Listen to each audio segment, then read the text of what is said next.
कहानी की शुरुआत होती है एक ऐसे इलाके से जहां कई गांव बसे हुए थे, लेकिन इन सब में सबसे खतरनाक थे 3 गांव। पहला तूफानपुर, जहां रहता था ब्लैक बनी, एक बेरहम और चालाक अपराधी जिसके चेहरे पर हमेशा एक खौफनाक मुस्कान रहती थी। दूसरा खूनी गांव, जो काबू में था रेड क्रिमिनल के, एक सनकी हत्यारा जिसके गुस्से से पूरा इलाका कांपता था। तीसरा शैतानपुरा, जिसका मालिक था शैतान टाइटन, एक वहशी राक्षस जैसा आदमी जिसकी ताकत के सामने कोई टिक नहीं सकता था। ये तीनों गांव पूरे इलाके में खौफ का दूसरा नाम बन चुके थे, मगर इनकी नजर थी सिर्फ एक गांव पर, सोनापुर। सोनापुर एक छोटा, शांत और बहुत ही खूबसूरत गांव था, पर इसकी सबसे बड़ी खासियत थी गांव के बीचों बीच रखा बेशकीमती खजाना, जिसमें था सोना, हीरे और जवाहरात। इस खजाने की हिफाजत करता था गांव का राजा राय स्टार और उसका पालतू जानवर भाईराव, जो किसी शेर से कम नहीं था। लोग कहते थे जब तक राय स्टार और भाईराव जिंदा हैं, इस खजाने की तरफ कोई आंख उठाकर भी नहीं देख सकता। मगर उन्हें क्या पता था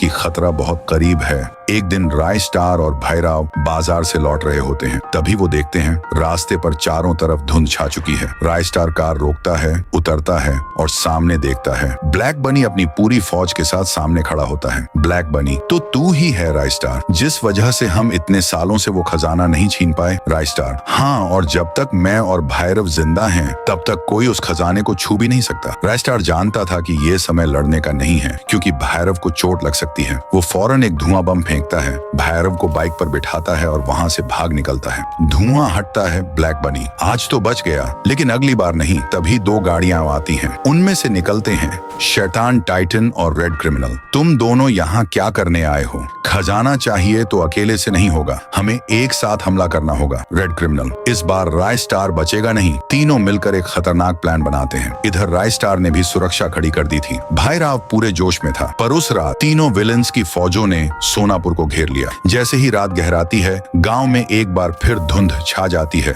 ब्लैक बनी, टाइटन और रेड क्रिमिनल तीनों अपने अपने गैंग के साथ हमला कर देते हैं। पूरा गांव जंग का मैदान बन जाता है। रात भर जंग चलती है, हर तरफ लाशें बिछ जाती हैं। कुछ देर बाद धुंध छंटती है, लेकिन राय स्टार कहीं दिखाई नहीं देता। टाइटन लगता है डर के मारे भाग गया। तभी पीछे से आवाज आती है, पीछे तो देखो अंकल। तीनों जैसे ही पलटते हैं, राय स्टार और भाईराव।